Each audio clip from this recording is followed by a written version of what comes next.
दोस्तों, सबसे पहले सब्सक्राइब करें, नोटिफिकेशन बेल दबाएं और सबसे पहले वाली ऑप्शन ऑल करें, जिससे हमारी आने वाली नई वीडियो की नोटिफिकेशन आपको फ़ौरन मिल जाएगी।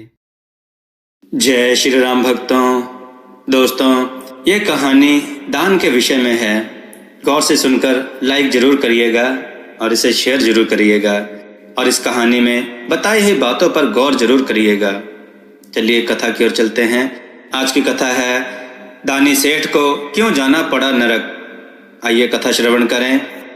दोस्तों, कथा कुछ इस प्रकार है।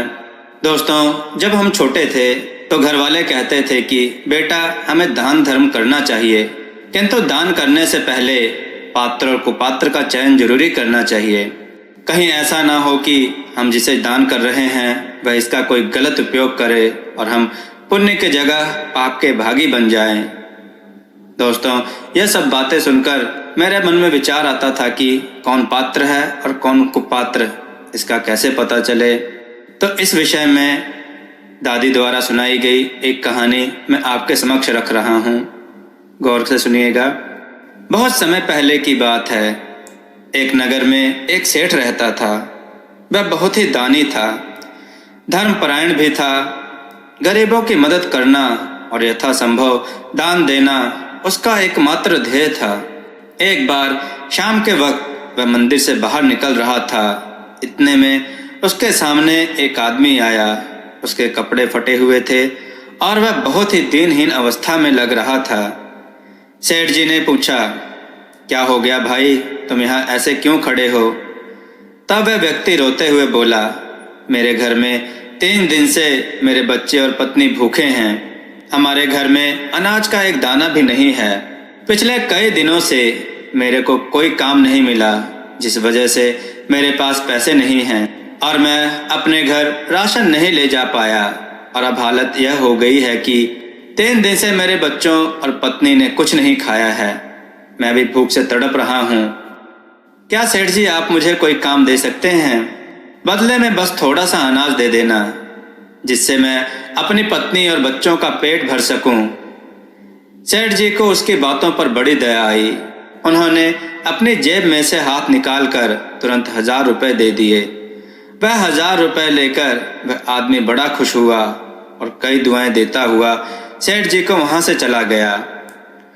कुछ समय बाद सेठ जी की मृत्यु हो गई और जब यमदूत उन्हें लेकर जाने लगे तो वह बोले, मैंने तो इतना धर्म कर्म का काम किया है, इतना दान दिया है, फिर मुझे यमदूत क्यों ले जा रहे हैं और मुझे नरक क्यों जाना पड़ेगा? यमदूत ने कहा, आपको इसका जवाब धर्मराज ही देंगे। अतः वह उन्हें लेकर धर्मराज के पास पहुंचे। सेठ जी ने अपना प्रश्न दोबारा दोहराया। बोले, मैंने तो बहुत दान धर्म किया है, लोगों की मदद की है, ऐसे में मेरे को नरक की यातना क्यों झेलनी पड़ेगी? तब यमदूत ने कहा, महाराज आप इनको उस स्त्री के मरने की बात बताएं जो इनके दान के कारण मर गई। यमराज ने कहा, कुछ समय पूर्व तुम्हारे पास एक गरीब व्यक्ति आया था। तुमने उसको 1000 रुपए दिए थे। क्या तुम्हें मालूम है उन हजारों से उसने क्या किया? उसने कहा, जरूर उसने अपनी पत्नी और बच्चों के लिए भोजन खरीदा होगा। तब यमराज जी ने कहा, नहीं सेठ जी, वह व्यक्ति आपसे रुपए लेकर निकला। उसके मन में संकल्प तो यही था कि वह जल्दी से राशन की दुकान पर जाकर महीने भर का राशन ले लेगा, किंतु हुआ उसके अलग। जब वह जा रहा था तो रास्ते में राशन की दुकान से पहले शराब का ठेका पड़ गया। वह सोचने लगा, मेरे पास में इतने रुपए हैं और मैंने कई दिनों से मदिरा पान भी नहीं किया है, क्यों ना मैं एक गिलास शराब पी लूं। ज्यादा पैसे तो लगेंगे नहीं और बाकी के पैसों का अनाज मैं ले लूंगा और पत्नी और बच्चों को राशन भी दे दूंगा। इससे मेरे बच्चों की भूख भी मिट जाएगी। यह सोचकर वह शराब की दुकान में चला गया। वहां जाकर उसने एक गिलास शराब मंगवाई और उसके साथ कुछ खाने के लिए भी मांग लिया। जब उसने एक गिलास मदिरा पी ली तो उसने सोचा, अभी तो मेरे पास में काफी पैसे हैं, एक गिलास और पीने में कोई हर्ज नहीं। तो उसने एक गिलास शराब और मंगवाई और पी ली। दुर्भाग्य से वहीं पर जुए का अड्डा भी चल रहा था। कुछ लोग जुए के दांव लगा रहे थे, तो उसने सोचा मेरे पास में पैसे हैं, अगर इनमें से थोड़े पैसे मैं जुए में लगा लूं तो शायद जीत जाऊं और फिर मैं इन पैसों से दुगना अनाज अपने घर पर ले जा पाऊंगा।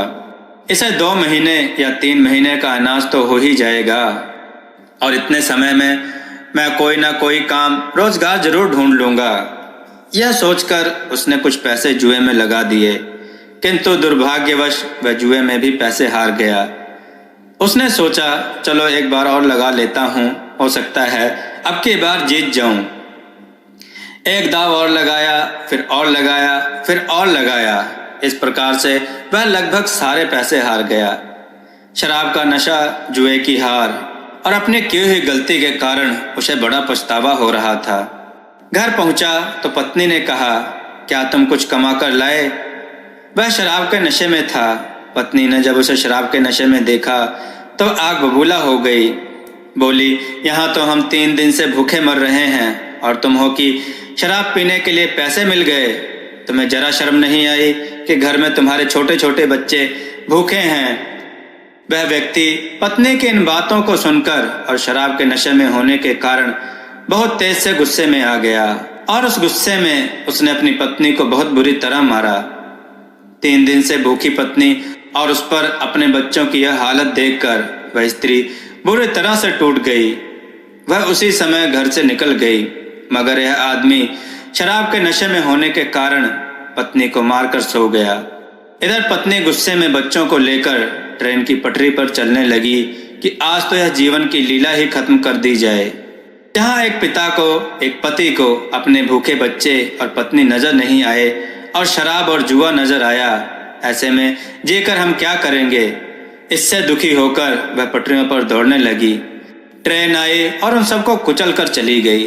उसकी पत्नी और बच्चे अब मर चुके थे और इसका कारण सेठ जी के द्वारा दिए गए वे रुपए ही थे।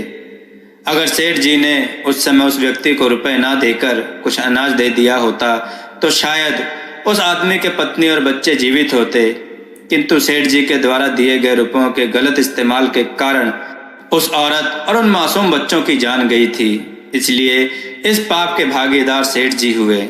इसलिए सेठ जी को यमदूतों द्वारा धर्मराज के सामने पेश किया गया। दोस्तों, हम जब भी किसी को दान देते हैं तो केवल दया दिखाने से काम नहीं चलेगा। हमें यह भी विचार करना चाहिए कि हमारे द्वारा दिया गया दान कहीं कुछ गलत लोगों द्वारा गलत कार्यों में इस्तेमाल तो नहीं हो रहा।